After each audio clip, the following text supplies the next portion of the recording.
So ay mga lods, welcome back. At ito, meron tayong i-share sa inyong idea. So ayan, meron ditong board ano. So galing to sa ating client. So ito lang yung pinadala niya. So hindi nagcha-charge itong ano niya.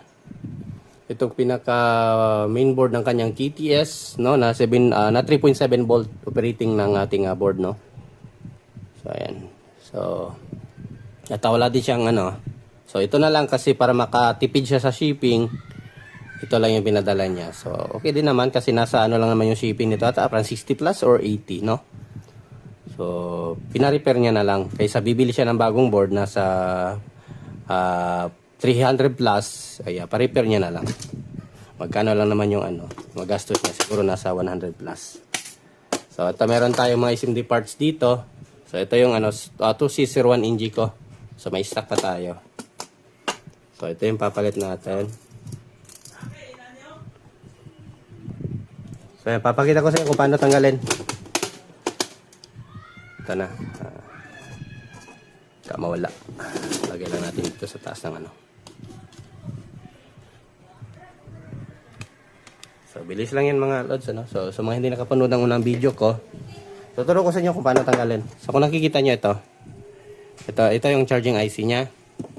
Ito yung charging IC niya. And then, audio IC.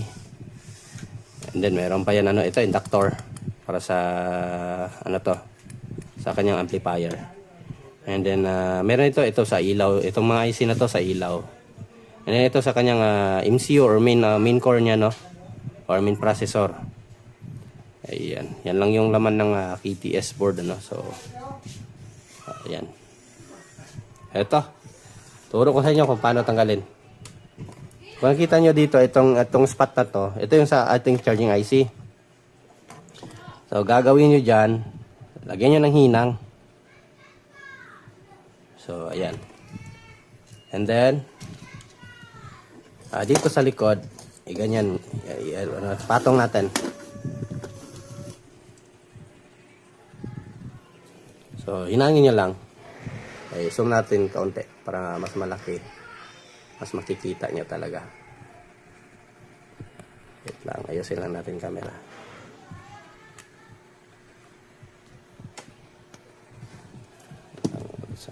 Ang galaw kasi kasum na talaga. Okay na siguro no? Ganyan. Yun. So always yung tandaan ha, yung ating pin out, yung pinaka markings ng yan, ang pinaka-markings ng ating charging IC ay dito papunta. Yung markings niya, yung parang dot. So, ito, tanggalin natin. Ito na, hinangin na natin sa likod.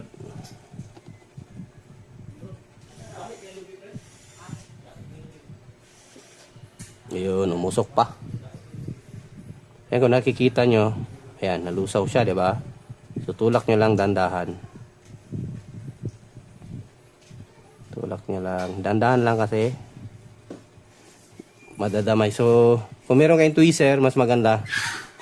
So, sa atin, tulak-tulak lang to. Oops. Para walang madamay. Ayan. So, dandahan lang talaga. Kasi may mga, ayan, maliliit na parts yan. Resistor at saka capacitor na maliit. So, pagkatapos yan mga lods, huwag nyo muna tamnan ulit. Ano? So, tester nyo muna. Minsan kasi may leak yung board natin dahil gawa nga sa ibang component na ano na siya. So gagawin natin dito, mag-continuity test tayo. Yan. Yan oh. So tester, itong capacitor na to, tester natin to ito. Dapat wala yung buzzer ano. So ayan, walang buzzer. So ayan, itong maliit ganun din. Dapat walang buzzer. Kaya kasi minsan kapag naglagay ka na ng charging IC, tapos di mo na check itong ano na to, itong dalawang capacitor na to na maliit, ay magkukos din po yan siya na masunog ulit yung ating charging IC or magbi-blink yung ilaw. So or hindi na mag-charge yung ating, umiilaw naman siya kaso hindi nag-charge sa battery. So ayan, magugulat kayo dun. So ayan. So, ito ngayon, palitan na natin. Nasaan na yung ano natin? Ito. So, balik na natin to. Always tandaan talaga yung anong pinaka-markings niya. Papakita ko sa inyo. Yung markings, oh. Yung may bilog. Kasi masyado makita eh.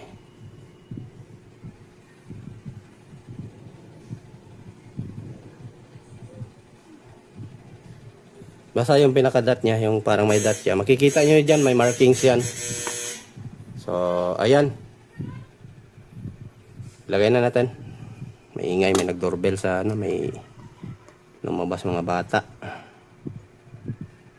So, ayan, ganyan lang siya mga lods ha. So, ngayon, hihinangin natin ulit. Ayun, hinangin natin ulit, zoom in natin ulit.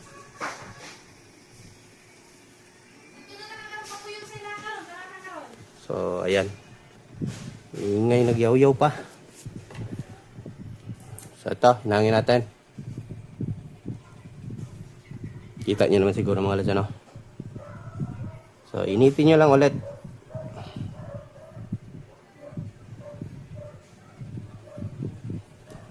Pusang malulusaw lang yan siya mga lods.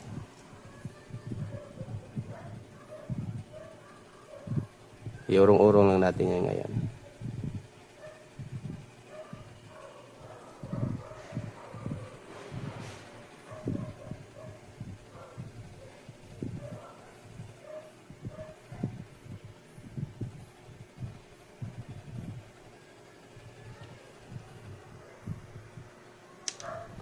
So, baka na ano na yung ano. So nawala na pala, sorry. So, damihan. Lagyan natin ulit ng lid.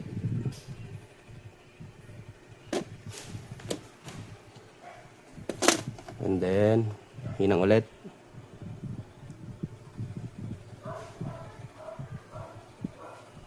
Ayun, nalusaw na.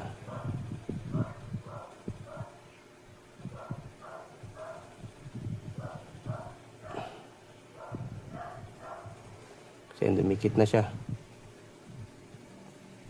Tapos tanggalin natin itong ano. Ay. Sumama yung ano. Sorry. Sumama pati yung IC. Natawa tuloy ko sa kagagawan ko. Wait lang. Lagyan muna natin ng ano. Hindi pa pala masyadong kumapit. Ayan o. Sumat natin.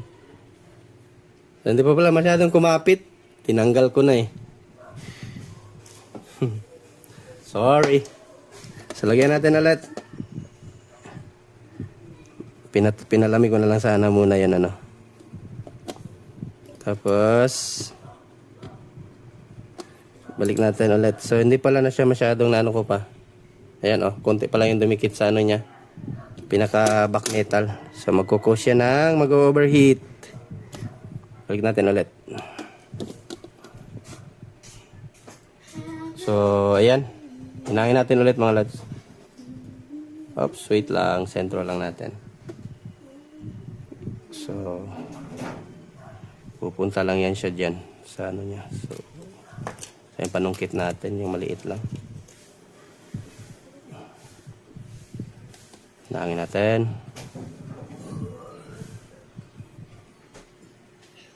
So, yun. Kung meron kayong plugs mga lods, pwede nyo lagyan.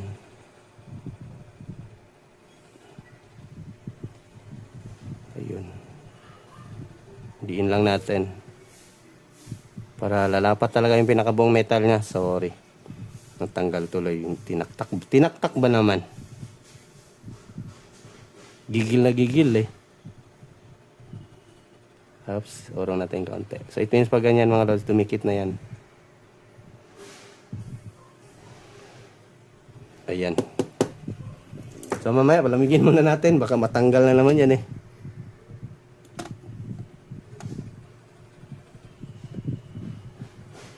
So, ayan, dumikit naman ha. So, dikit na siya.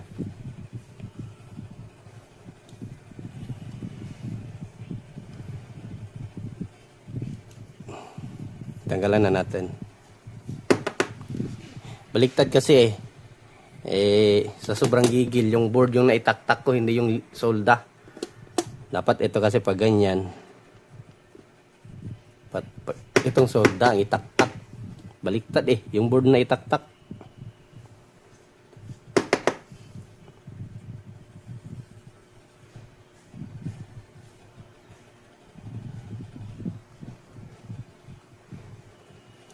Okay na yan. So, testing natin ito ngayon. Meron tayong battery. Sana yan. Where are you now, battery? 3.7.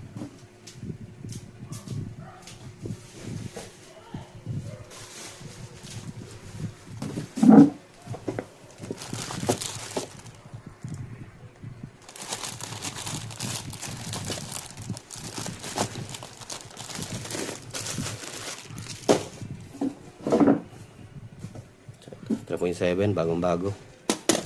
Linisan din natin yung ating hininang, linisan natin para linis yung natin.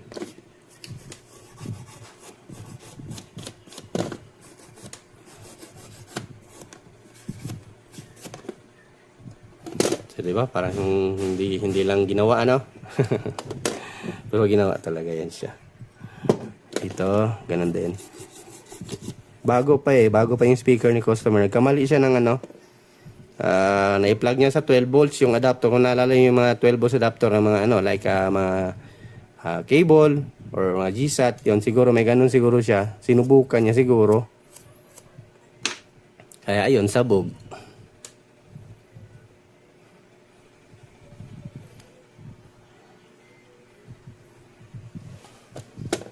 So, testing natin.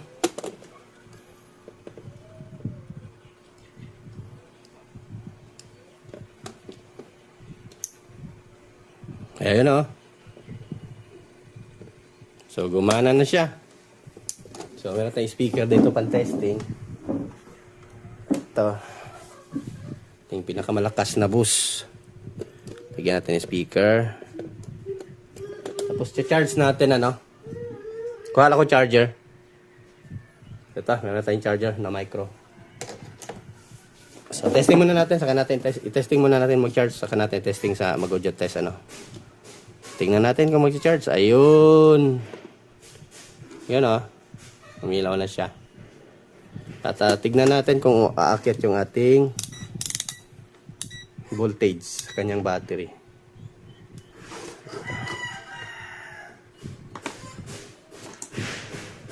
So, tignan natin. Dito tayo sa kanyang battery. Mag-tester.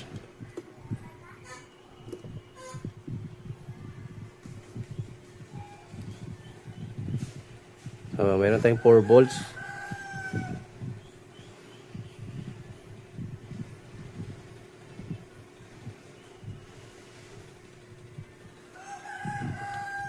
So, ayan, nag-41. Diba? So, it means nag-charge na. So, ganyan lang mga lods. So, testing na natin. Audio test tayo. Volume natin. 30.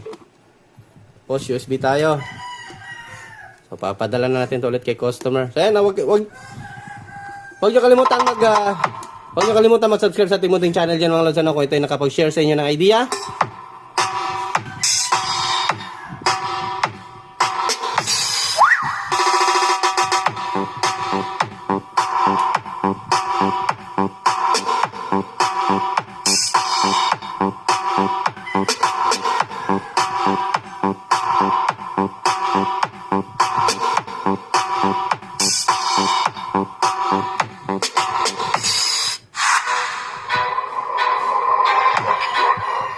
Huwag kalimutan i-like ang ating video mga lods. Point Remix.